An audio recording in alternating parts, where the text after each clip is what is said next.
Hello friends, I welcome you all to another edition of Daily News Analysis.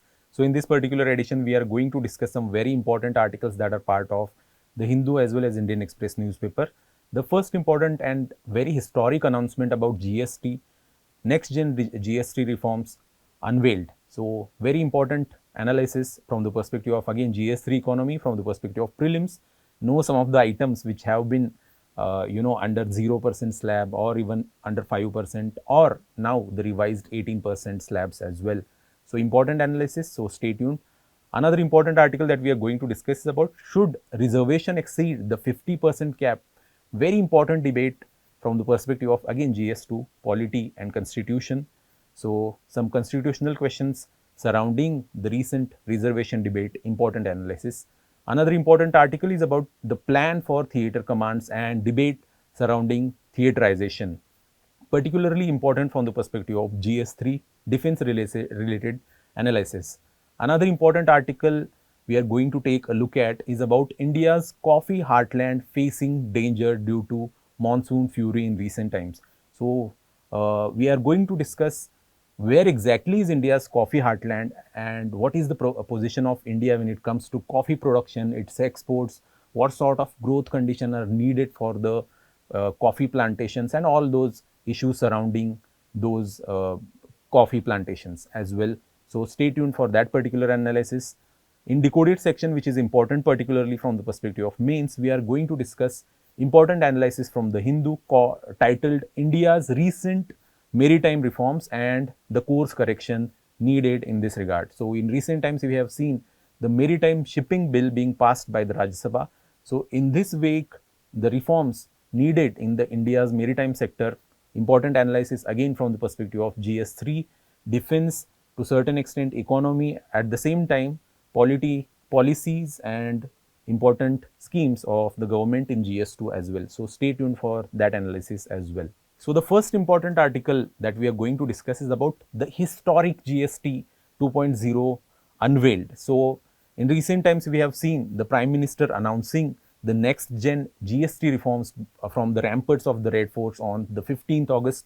Now the GST Council has announced those next gen GST reforms. So essentially the Goods and Services Tax Council during its 56th meeting, remember this particular meeting here, 56th meeting, decided to revamp the tax structure into primarily two rate slab system as proposed by the central government. Union Finance Minister Nirmala Sitharaman has said that now the two rate GST structure, the slab associated with it have been officially finalized by the GST Council in its 56th meeting, as I said. Important analysis. So what sort of items are going to be cheaper and what sort of items are going to be say costlier in this regard? You may get to know these items going forward. So we are going to discuss some of these items. Those are going to be much more cheaper now to buy particularly. So what exactly has happened now is the Goods and Services Tax Council during the recent meeting, particularly it is the 56th meeting, remember that, decided to revamp the tax structure. Particularly, as I earlier said, the Prime Minister has already announced the intention about this particular GST reform from the ramparts of the Red Fort on 15th August. He called it a next gen GST reforms. Apart from the two rates of 5% and 18% now, the new GST system would also include a 40% special rate on sin goods such as tobacco and luxury items such as luxury cars, yachts and helicopters. So the 40% special rate will apply to obviously the tobacco and luxury goods. And in recent times, we have seen the online gaming industry also opposing the 40% special rate. But we are going to see what sort of decision the government takes when it comes to online gaming companies and their demands in this regard. But currently, under the 40% special rate, there are tobacco and luxury goods included.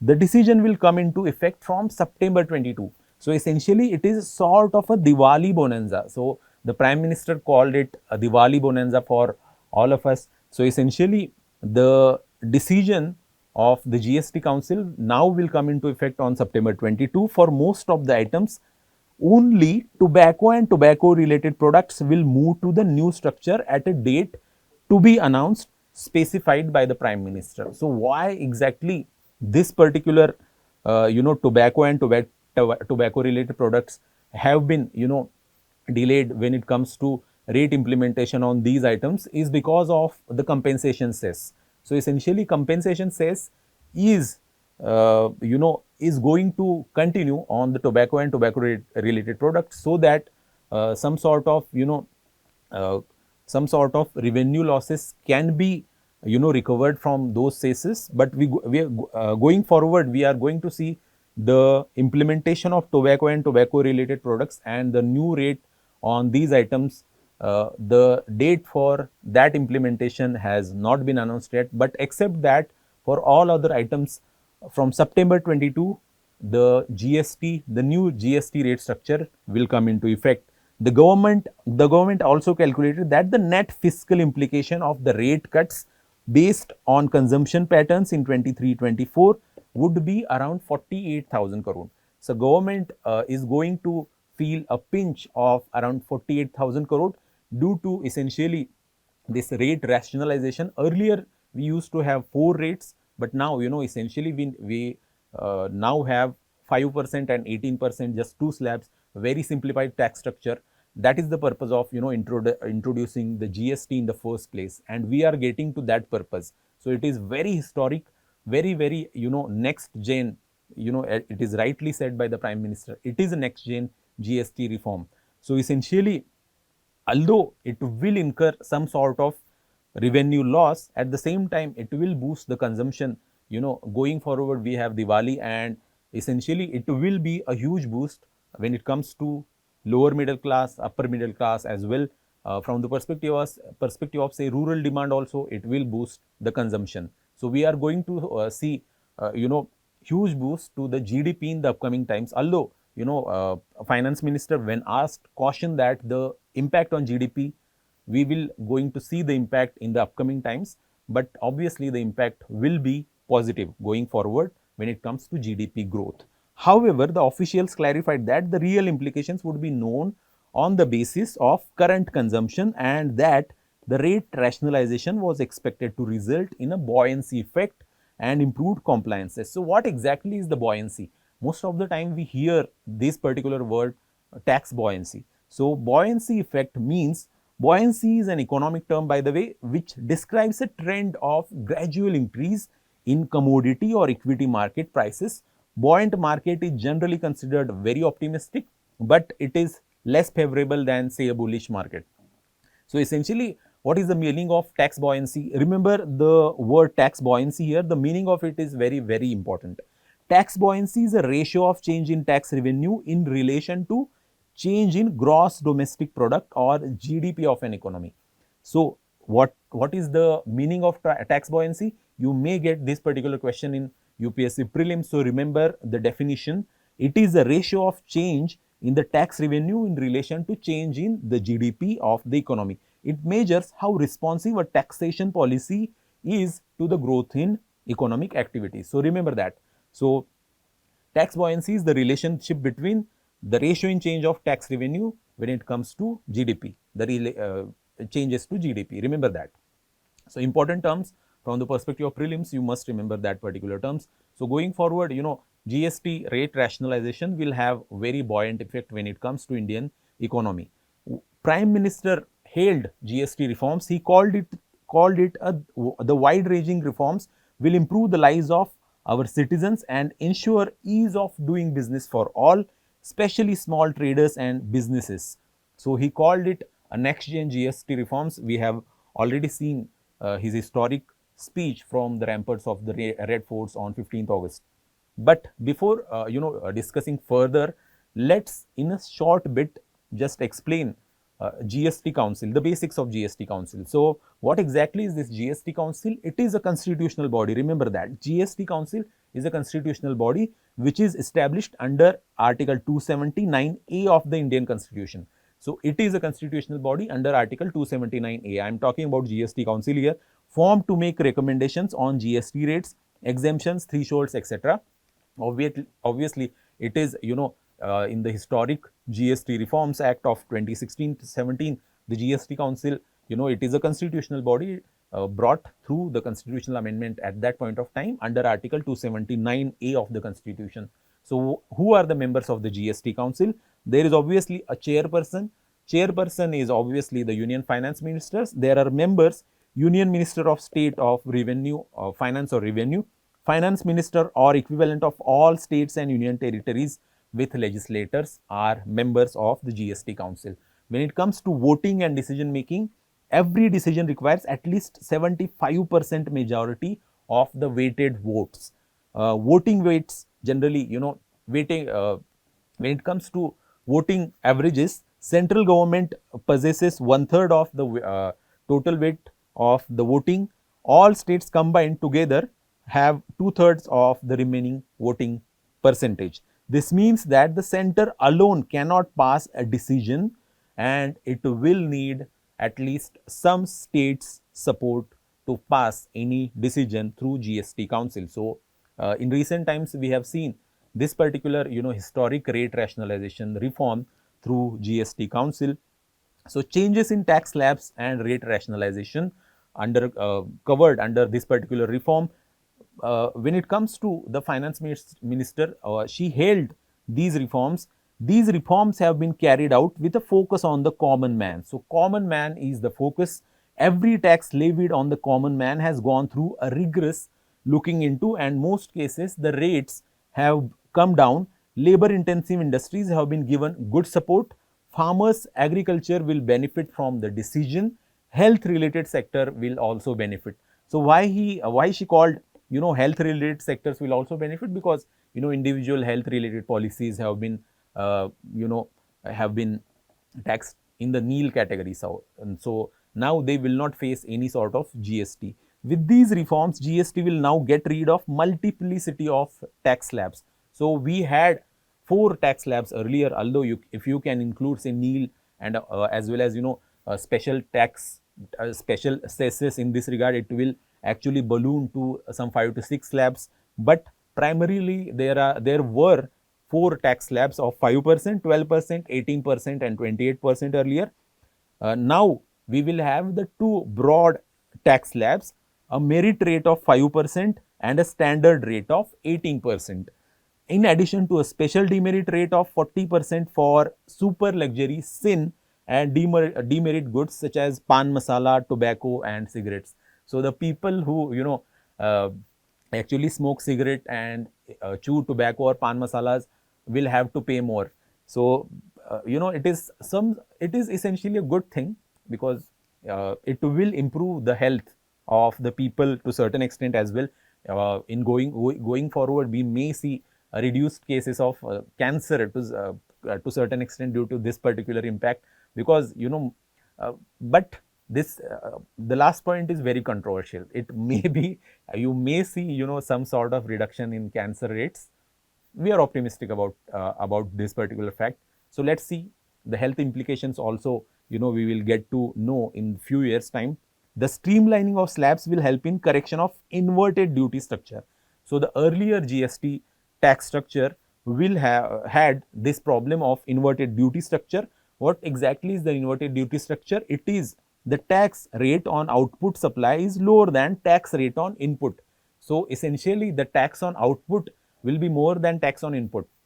So, sort of inverted duty, which was affecting the working capital and cash flow of the businesses, and numerous classification disputes arising because of the multiplicity of rate in the earlier GST structure. Differential rates for similar items, especially in the automotive and food sectors, always created confusion. So, that is why, the simplified 2-rate GST slab will revolutionize GST going forward. That is the purpose of having the GST in the first place, simplification of indirect tax structure. So, but despite that, there are some concerns are, actually raised by some states, and there are also fiscal implications, as I earlier said. Revenue loss concerns are also raised, although GST Council, the the reforms have been passed unanimously. Despite that, some states do raised the revenue loss concerns. Several states expressed concerns about the potential revenue loss due to GST rate. Estimated loss pegged between 80,000 crore to 1.5 lakh crore by different states. But center calculates it at around 48,000 crore. We are going to see what sort of impact it will have on the state's fiscal finances. Decision taken by the consensus, but despite that, the decision has been taken by the consensus. The final decisions were made through consensus and not voting. That shows the cooperative federalism in working here. So essentially, officials cited the larger spirit of implementing pro-people reform as the reason. Fiscal implications are very important to know here. The GST rate rationalization will be fiscally sustainable for both center and state. That's what central government argues, that it will be fiscally sustainable. Focusing on one particular number may not give in complete picture. It may mislead us. HSBC economist in this way, although there is a view of the economist who says that revenue loss of 1.43 lakh crore or around 5.4% of GDP is expected. This loss should be equally shared between center and states. However, tax cut may spur demand and increase efficiency as well. So there will be very multiplier effect due to such tax cuts. As I earlier said, it will definitely boost the consumption. Simpler tax regime with fewer rates could boost India's potential growth rate over time as well. So simplicity is another hallmark of these reforms. The finance minister's remark on GDP I earlier discussed. So what exactly is the compensation cess that I earlier talked about? It is a special additional tax levied on certain goods under GST, introduced to compensate states for any loss of revenue arising from the implementation of GST. The cess will now continue to be collected until the government repays the loans borrowed in this regard. So that's why the tobacco and related products will face the old GST related tax slab. They will not be moved to new tax slab from the September 22 date. After repayment, the cess on tobacco and other products will be removed, but these goods will attract special rate of 40%. Despite that under the new tax slab also they will attract 40% tax slab. So very important to know from the perspective of prelims here is what is the difference between cess and surcharge. So most of the time you may get this particular question, what exactly is the purpose of cess as well as surcharges. So the purpose of cess is for specific fund and cause, general revenue enhancement. There is compensation cess or education cess for that matter. So there is a very specific purpose. The central government cannot actually use that particular revenue for anything else. So it will be for specific purpose. It is a specific fund. Surcharge, it can be used for general revenue enhancement. Charged on tax plus cess base, it is based on a tax liability when it comes to surcharges. Surcharges is overall taxed on tax liability, but cess is taxed on tax plus cess base. Remember that. Usage of funds earmarked for specific purposes. When it comes to cess, when it comes to surcharge, it is general government revenue. Surcharge will become part of general government's revenue and it can use it for any other purposes. Examples of cesses like GST compensation cess, there is education cess, income tax surcharge. We have seen the example of surcharges when it comes to income tax surcharge. So very important difference here between cess and surcharge, remember that. But the most important and the most exciting thing when it comes to the new announcement is what is going to be a cheaper and what is going to be costlier. So you can see here the key reductions announced.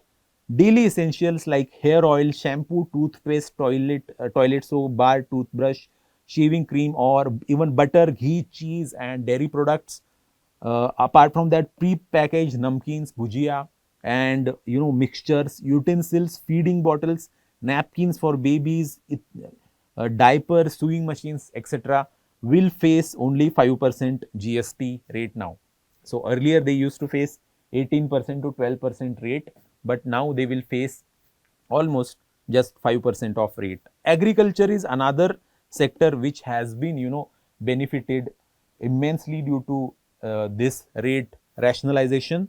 Another important thing to know here is study material, means education has also seen substantial reduction when it comes to GST rates. Uh, so the rates which have been reduced to 5% now includes common use middle class items, which have been reduced from 12% or 18% to say 5% now, from hair oil, shampoo, etc. Food and beverage items have also seen the reduction. Labor intensive goods like, handicrafts, intermediate leather goods, marble, travertine blocks, granite blocks also have seen the reduction.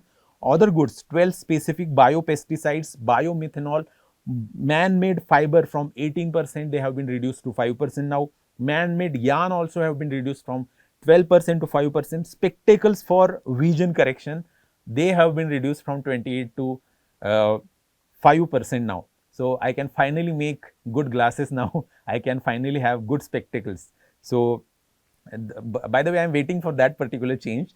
Sulfuric acid, nitric acid, ammonia used in fertilizers will also face 5% GST now, reduced to 18%. So what are some of the items which have seen the reduction from say earlier 28%, they will now be reduced to 18%. So these are the items which are, generally middle class aspirations. For example, cement, air conditioners, all TVs, dishwashers, small cars, motorcycles with less than 350cc capacity, buses, trucks, ambulances, all auto parts will face 18% GST.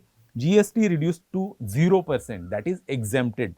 Food and dairy, ultra high temperature milk, paneer, Indian breads, roti, chapatis, parathas will also face 0% GST now. Health insurance particularly has seen huge change. Individual life insurance policies, individual health insurance policies, 33 life saving medicines will not face any sort of GST now.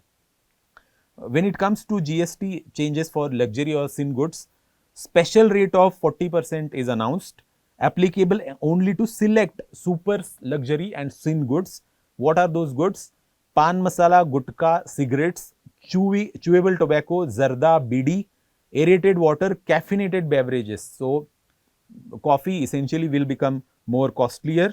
Mid-size or large cars, motorcycles with engine more than 350cc capacity will face a special rate of 40% going forward. So essentially remember this particular item here, motorcycle with engine more than 350cc capacity will face 40% GST rate under new slab, while motorcycle with less than 350cc capacity will face say 18% GST. Strange. Current rate for tobacco and related items still at 28% plus compensation cess will move to 40% once the center repays compensation related loans. So you can see some of the items in detail here. So go through that particular charts briefly. Very important analysis and very interesting as well. So from the perspective of prelims as well as mains, very next gen GST reforms. Another important query for you is what sort of more next gen GST reform you want to see. Particularly, I can give you one hint or one clue that non-inclusion of say petrol and diesel. At the same time, when it comes to alcohol, the states are yet to relent on that inclusion. So these are some of the reforms that we want to see when it comes to GST, but the current two-rate GST slab will change the face of indirect taxation in India. That is for sure. This is the practice question for you. Just comment your answer in the comment section. Very interesting question if you have paid attention to this particular article. So the next important article that we are going to discuss is about should reservation exceed the 50% cap. So what exactly is this 50% cap on the reservation when it comes to Indian constitution? So what is the backdrop of this particular article and the analysis here? So in recent times, the reservation and the politics surrounding it is on high. So from the Maratha reservation agitation by Jarange Patil in Maharashtra, or the promises done by the politicians when it comes to upcoming Bihar election, they have stirred the pot of reservation essentially. So in this regard, whether the cap set at 50% is still relevant or not, this analysis is important, and what can be the way forward in this regard. The leader of opposition in Bihar has declared that if voted to power, their alliance would increase the reservation to 85%. Can you believe this? They will increase the reservation to 85%. I don't know how it is possible, but essentially, given the new landscape when it comes to the Supreme Court judgments in this regard, it is pretty much possible going forward.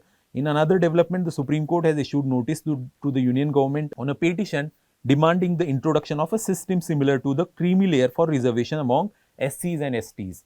So Supreme Court, this particular Supreme Court position has also been in news in recent times of creamy layer in SCs and STs. Maratha community members celebrated after the Maharashtra government relented on the Jarange Patil's demand, and now all the Maratha members will get Kunbi certificates under the OBC reservation.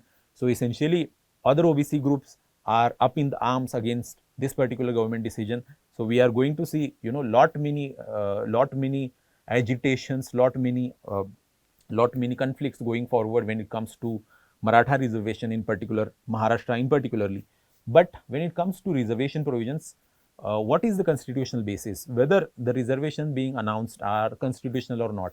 Obviously, these are constitutional.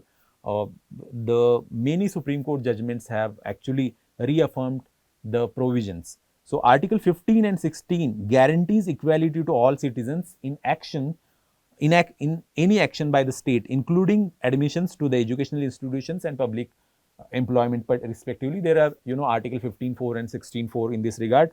In order to achieve social justice, these articles also enable state to make special provisions for the advancement of socially and educationally backward classes or other backward classes. So essentially, OBCs, SCs, STs will, benefit due to this particular provision, Article 16.4, 15.4. A brief summary of important developments in this regard is important to know here. So when it comes to the journey of reservation, 1950 and 51, we have commencement of the Constitution and the First Amendment, enabling provisions in Article 15 and 16 for the advancement of OBCs, SCs and STs. Okay. After that, directly come to 1982, we have reservation for SCs and STs fixed at 15% and 7.5% respectively in central education institutions. In 1990s, we have, Mandal recommendations and 27% reservation for the OBCs. In 2005, we have Article 15.5 being inserted by the 93rd Constitutional Amendment that enabled reservation for OBCs, SCs and STs in educational institutions, including private ones. In 2019, Article 15.6 and 16.6 inserted by the 103rd Constitutional Amendment, which enabled 10% reservation for the EWS, economically weaker sections, among the unreserved category in educational institutions and public employment. So these are some of the significant events, although, I only mentioned some of these events here.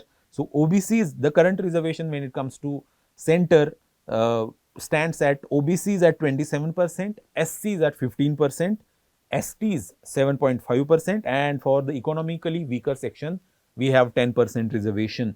So the total comes out to be 59.5%. The reservation percentages vary from state to state as well according to their demographic profile and policies. But at the central level, we are currently seeing almost 59.5% of the reservation. Although you will see the 50% reservation cap has already been reached. So what is the point of, debating this particular point of, cap of 50%? So you will see what exactly is the Supreme Court said when it comes to the constitutional validity of, say, EWS reservation in recent times. So the argument in that case is also very, very interesting, and it is essentially made by the judiciary. So knowing the views of the judiciary here is also important. The issue arises due to two ostensibly competing aspects of equality. So what are those two ostensibly competing aspects of equality? It is a formal equality and substantive equality. So remember, these are very, very important terms.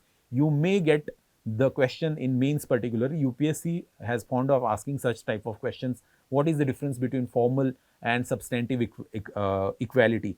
Formal equality treats everyone the same under the law by ensuring identical rules and processes. So, that is what is the meaning of formal equality, treating everyone equally without any biases, while substantive equality recognizes that treating unequals as equals only widens disparities and therefore involves tailoring measures like affirmative action to address historic and systemic disadvantages and achieve genuinely equitable outcomes for different groups. So, substantive equality in particular is a much larger has much larger meaning when it comes to the real purpose of equality. So, when it comes to formal equality, that has been subscribed in Balaji versus State of Mysore way back in 1962. So, reservations under Article 15 and 16 must be within reasonable limits. That's what the Supreme Court said in that particular case, should be balanced with the interest of community as a whole. Special provisions for reservation should not exceed 50%. So, that is the one of the foremost and first Supreme Court cases where the Supreme Court said the reservation should not exceed 50%. Reservations are viewed as an exception to equality and opportunity in that particular judgment. This case endorsed formal equality where reservations are limited to maintain overall equality. Then we have the development of substantive equality in the case of State of Kerala versus N.M. Thomas in 1975. Recognize that formal equality alone is not sufficient, it is insufficient to address the historic disadvantages. Reservations are seen as assertion and continuation of equality of opportunity. It is not an exception. Did not rule on the 50% ceiling since it was not challenged in that particular case. So, the 50% ceiling, it was established way back in Balaji versus State of Mysore in 1962. In 1975, although we have the substantive equality arguments, the Supreme Court does not rule on the 50% cap. Then what happened? Then the most important judgment of Indira Sahni happened. In the wake of Mandal Commission recommendation, it upheld 27% reservation for OBCs as recommended by the Mandal Commission, recognized caste as a detriment of class in India. This is very, very important argument here. It essentially recognized caste as a detriment of class in India, reaffirmed the 50% reservation cap set in Balaji judgment except in exceptional circumstances. So, the only word or only provision added by this particular judgment in that Balaji judgment by the Supreme Court when it comes to the 50% cap is exceptional circumstance, exception of exceptional circumstances. So, introduce the concept of creamy layer exclusion within OBCs to prevent privileged section from benefiting from this particular provision. So, what are those exceptional circumstances? We are going to see those exceptional circumstances going forward as well. After that, very substantive judgment came in 2022 in Janhit Abhiyan case. So, essentially EWS reservation case by 3-2 majority. It upheld the constitutional validity of 10% EWS reservation, that is 103rd constitutional amendment at that point of time, accepted economic criteria as a valid basis for reservation. It clarified that 50% reservation limit applies only to backward classes. So, and the 10% reservation EWS reservation is for different category, that is economically weaker section among the unreserved communities. So, thus not breaching that 50% limit. So, that is the argument done by the Supreme Court in that particular EWS case. It is very, very perplexing perplexing argument rather, that the Supreme Court is saying that 10% EWS reservation is for different category altogether, which that is economically weaker section among unreserved communities. Thus, it does not breach the 50% cap that is set in the Indira Sahni judgment. So, but in the meantime, another important judgment which was not discussed in the article is M. Nagaraj case of 2006. So, what exactly is this case? The context is important. It challenged the constitutional validity of 50% reservation cap and the requirement of quantifiable data to justify reservation. So, that exceptional circumstances in Indira Sahni case talked about quantifiable data when it comes to the proving the backwardness of the classes. So then only 50% cap can be breached. So this particular provision was challenged in M. Nagaraj case, whether the state can exceed 50% reservation limit and what proof is required to show backwardness and inadequacy of representation. The Supreme Court verdict in this regard is very telling.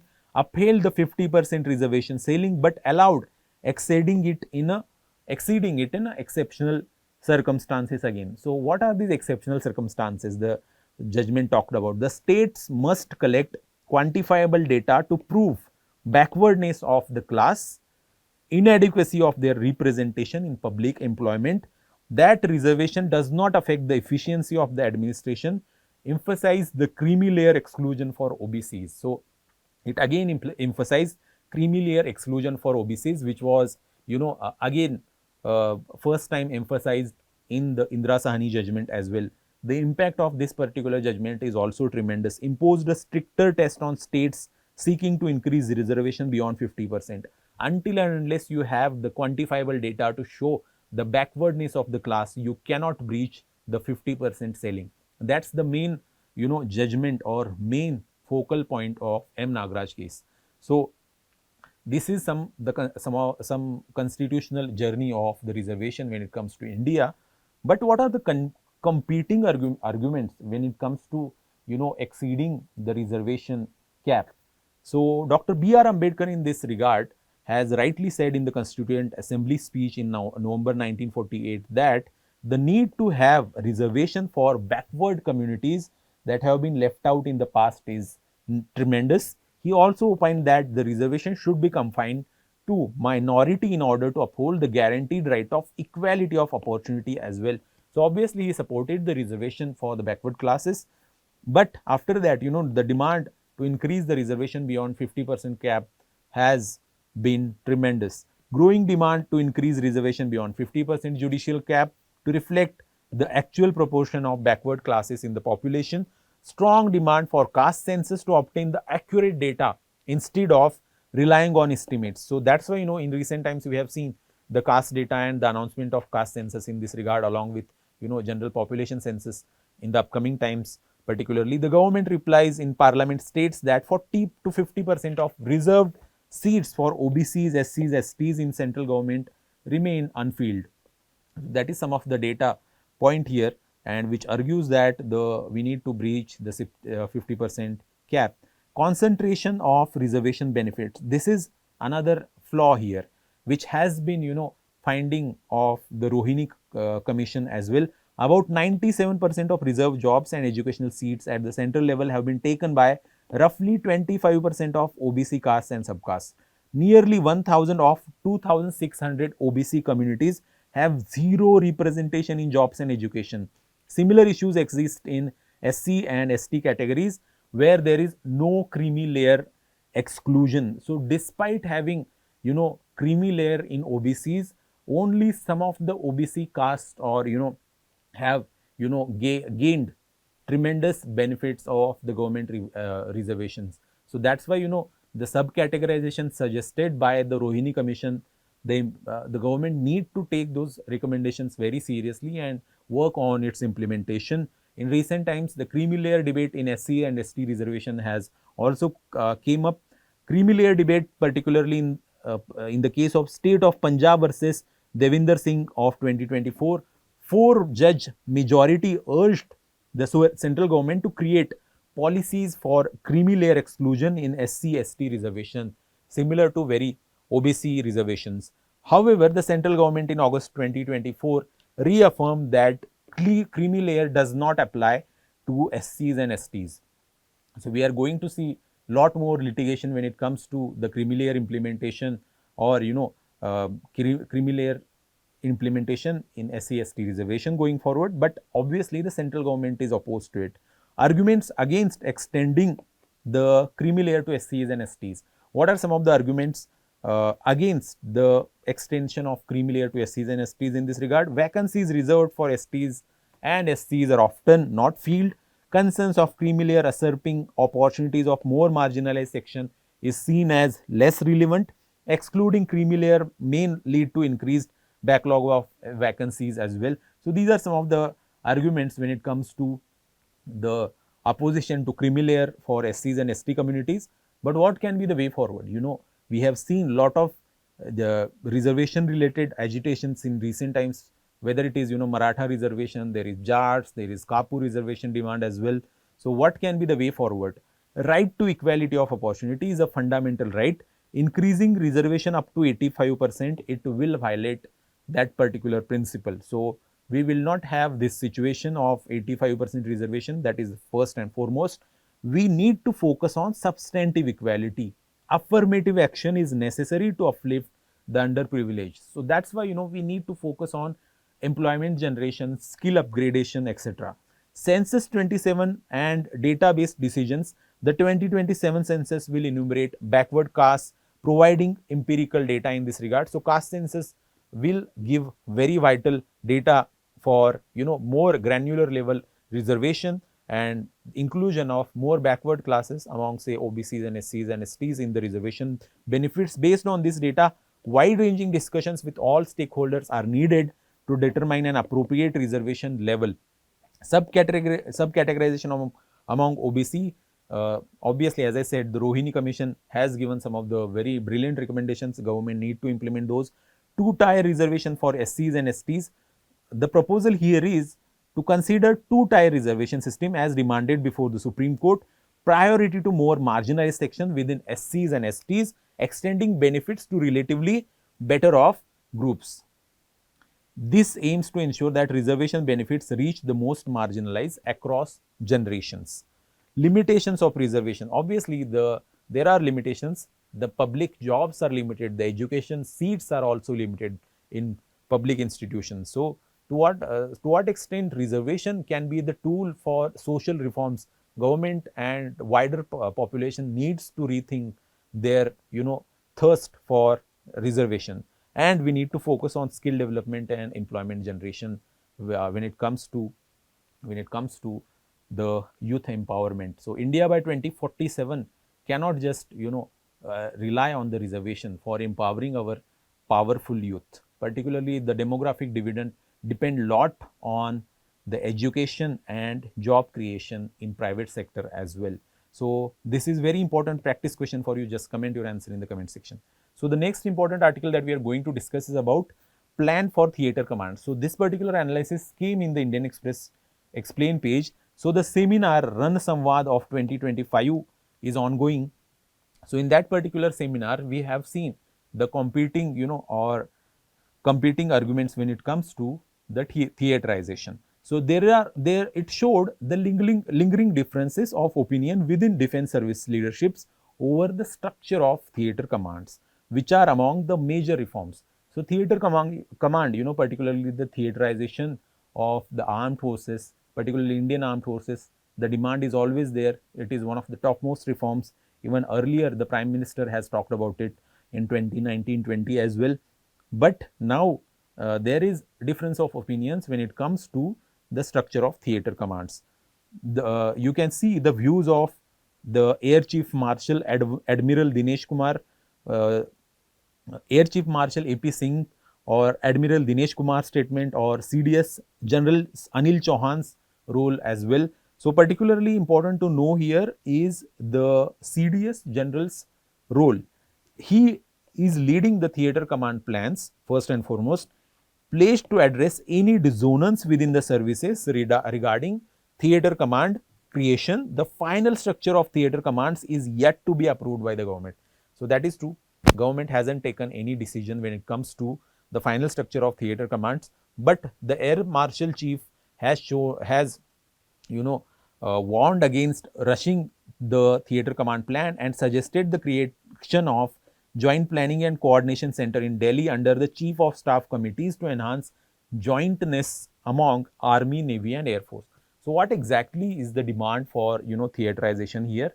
So that there is more coordination between the military services, not just Army or Navy or Air Force acting alone, but in unison. So Admiral Dinesh Kumar's view is also important here. The Indian Navy is committed to integrating command, control, communication and combat capabilities with Army and Air Force. The integration aims to align with theater command goal as well.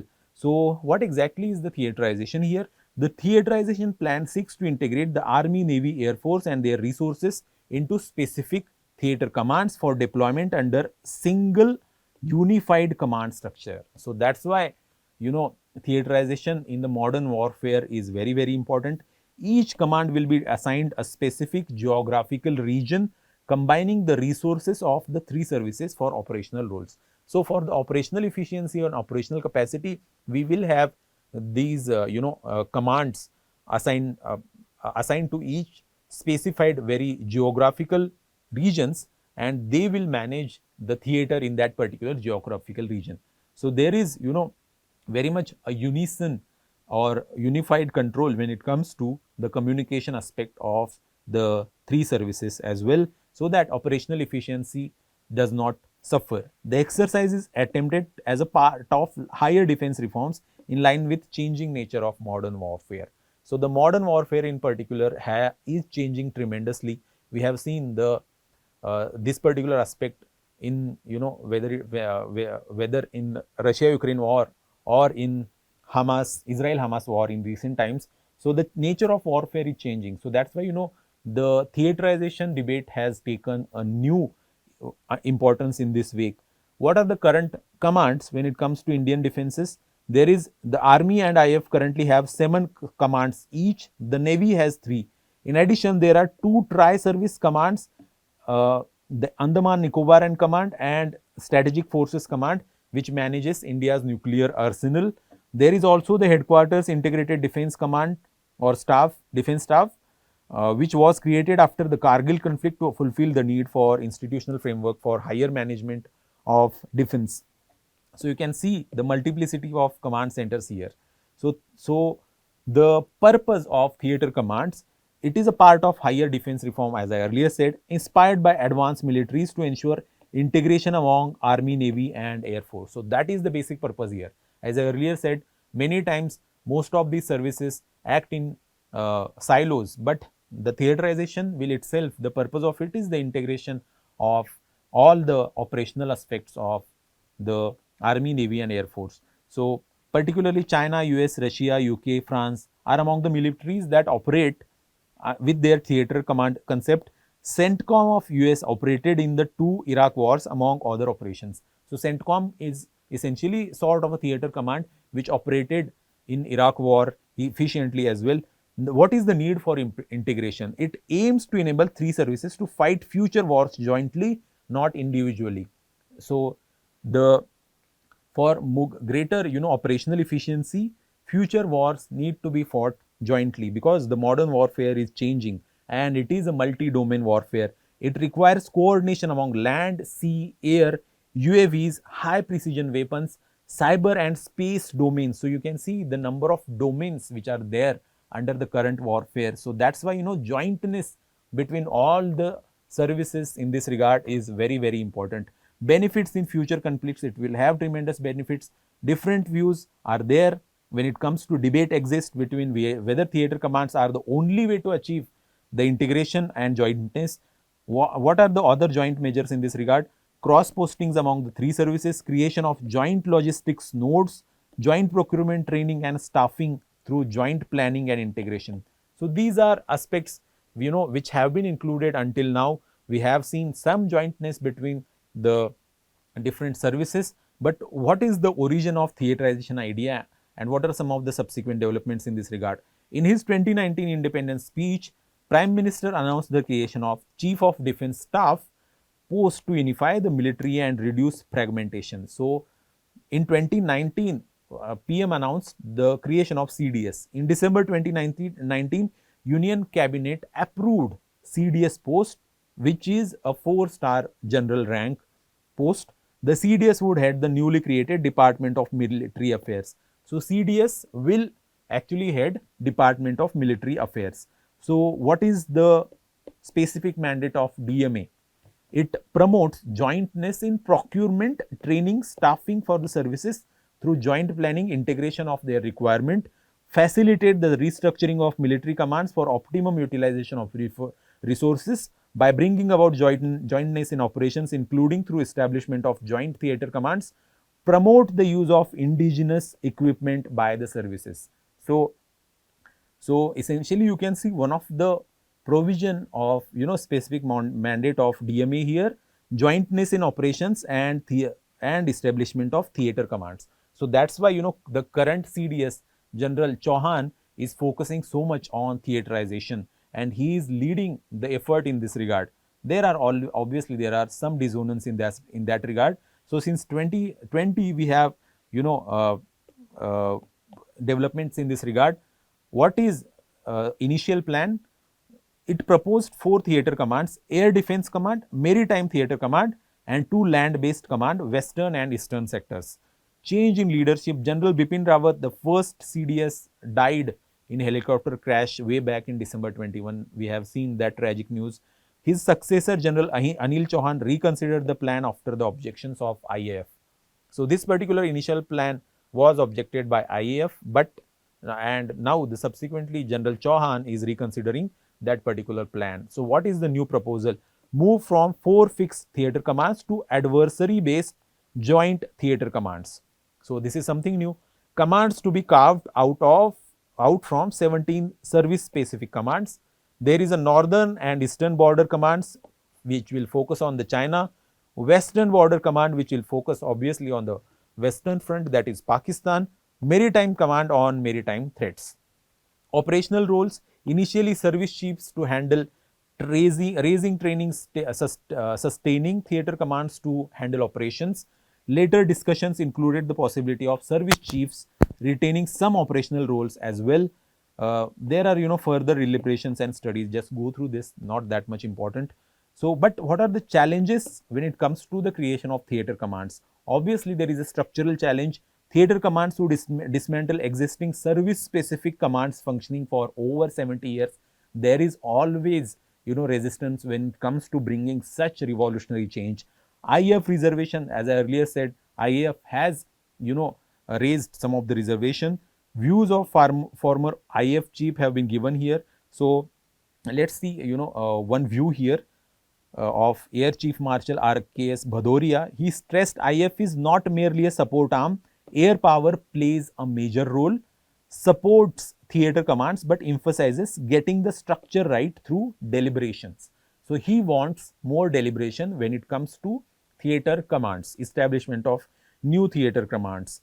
There is view of Air Chief Marshal VR Chaudhary as well. He also does not oppose the theatre commands, but doctrinal integrity should be maintained.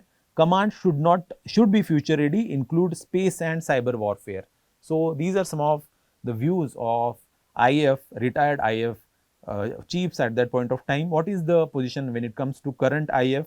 Supports strengthening jointness without dismantling existing structures, cautioned against blindly deploying models like that of US, for example, CENTCOM, that for that matter, emphasize the need to tailor theatre commands to India's specific requirements. So there is always, resistance when it comes to the establishment of theatre commands. So we need more consensus. So, and General Anil Chauhan in this regard, the current CDS, is working on theaterization plan. So we are going to see lot many developments going forward, whether India will have theatre command, a unified theaterization going forward. Very, very important defense related reform. So this is practice question for you. Just comment your answer in the comment section. So the next important article that we are going to discuss is about India's coffee heartland in danger. So incessant rains, extreme cold, wreaking havoc on coffee heartland. Important analysis again from the perspective of GS3 agriculture, environment as well. So India's coffee heartland. So what is the coffee heartland here? Chikmagaluru, Coorg and Hassan districts of Karnataka. So Karnataka is the major coffee producer state. Almost 70% of coffee production in India happens in Karnataka. So particularly, the Arabica coffee or Robusta variety is majorly grown in India. So let's see, coffee production in India. That particular news is not that much important. What important now is the from the perspective of prelims, knowing the basics of coffee production. So India ranks as the 7th largest coffee producer globally, contributing approximately 4% of world's total coffee production. Remember this, India is 5th largest coffee exporter globally. So major producing states of Karnataka, Kerala, Tamil Nadu, obviously as I earlier said, 70% of the coffee is produced in Karnataka. Other states with significant coffee cultivation include Andhra, Odisha, northeastern states. Even Goa produces some of its own coffee. Coffee exports and global rank. India is 5th largest coffee exporter. Major export destination include Italy, Russia, UAE, Germany, Turkey as well. There is a Coffee Board of India. Article mentioned Coffee Board. So the Coffee Board of India is a statutory organization. Remember this particular fact here. Something similar to Tea Board, there is a Coffee Board as well, which is a statutory organization established under the Coffee Act of 1942. It operates under Ministry of Commerce and Industry. It is not under Ministry of Agriculture. Remember that. Coffee Board of India is under the Ministry of Commerce and Industry. You may get question in prelims in this regard. It serves as the apex body for the coffee sector in India. Where is its headquarters? So it is headquartered obviously in Bangalore, Karnataka, and the board comprises 33 members, including the chairperson, who is the chief executive as well. The remaining members represent various stakeholders as well. So remember this particular fact here, important from the perspective of prelims. So you can see the beautiful coffee plant here. So coffee requires a hot, humid, tropical to subtropical climate with a temperature between 15 degree and 28 degrees Celsius, abundant rainfall of 100 to 200 centimeter annually, ideally followed by 2 to 3 months of dry spell for berry ripening. That's why, Western Ghats, particularly Karnataka, Kerala, are, prime locations when it comes to coffee production. Well-drained, fertile soil rich in humus, cultivation in the shaded hill slopes or high altitudes are also crucial for optimal growth as well. So shade helps in the optimal growth of the coffee. So this is practice question for you. Just comment your answer in the comment section. Very short article, very important as well from the perspective of coffee production. So in the decoded section, we are going to discuss a very important article titled India's recent maritime reforms need course correction. So what article argues here is the recently passed maritime shipping bill, particularly by the Rajya Sabha, is, revolutionary when it comes to maritime reforms, but we need to go beyond this. So the passage of Indian Ports Bill in the Rajya Sabha on August 18 marks a pivotal moment in India's maritime legislative history. Intended to repeal and replace the Act of 1908, it comes alongside the newly enacted Coastal Shipping Act of 2025, the Carriage of Goods by Sea Bill of 2025, and the Merchant Shipping Act of 2025 as well, a legislative package that the government hails as critical to streamline maritime governance and bringing India's shipping regulation in line with global practices. So all these bills and acts will actually streamline India's shipping sector.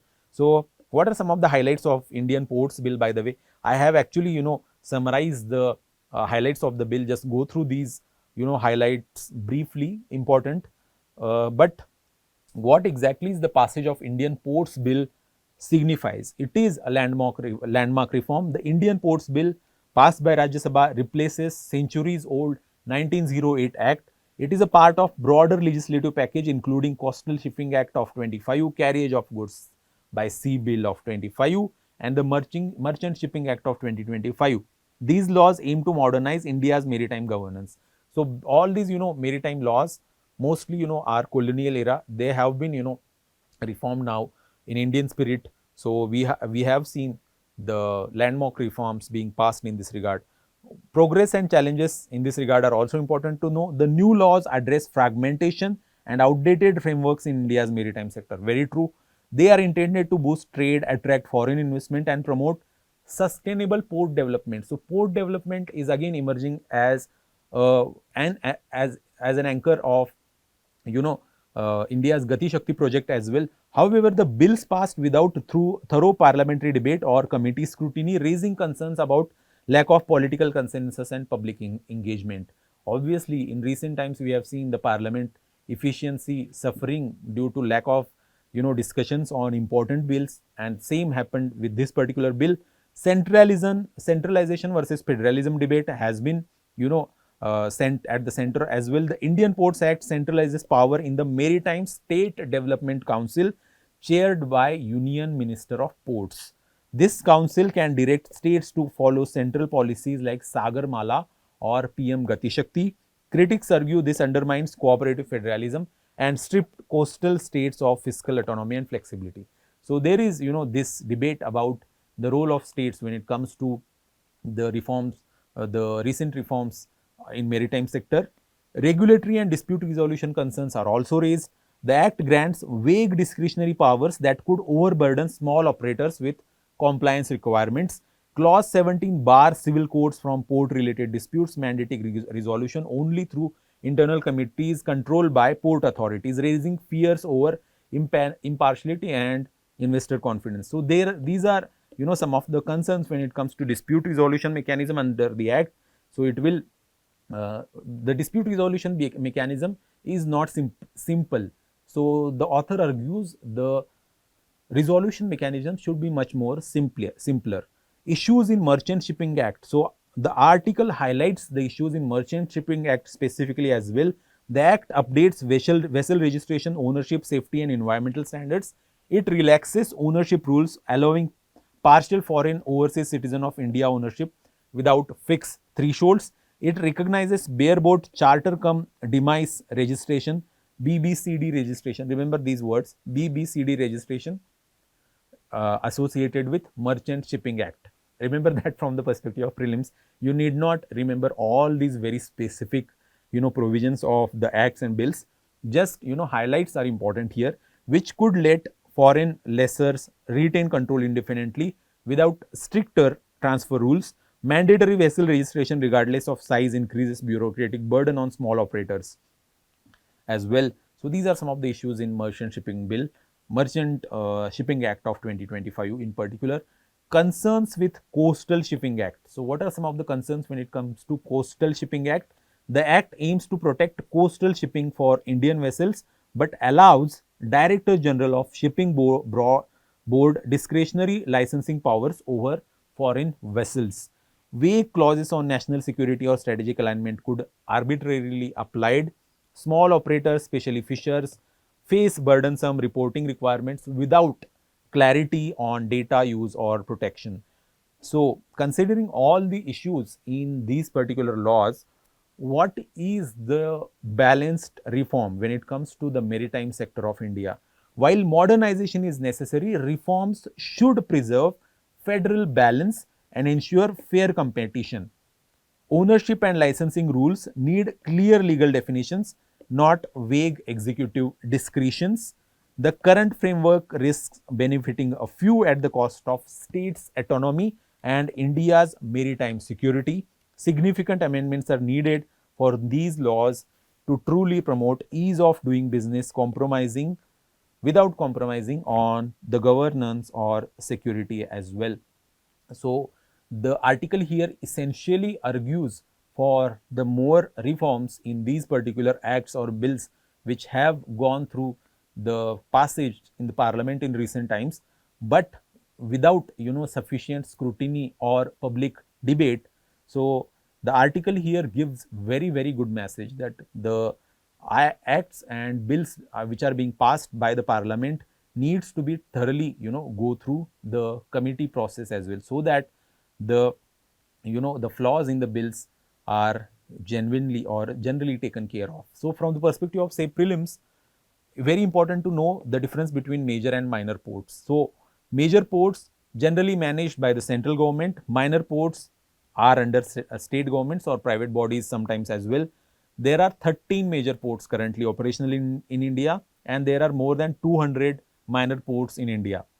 Cargo handling, when it comes to cargo handling, almost 70 to 75% of India's cargo is handled by the major ports. Only 25 to 30% goes through minor ports.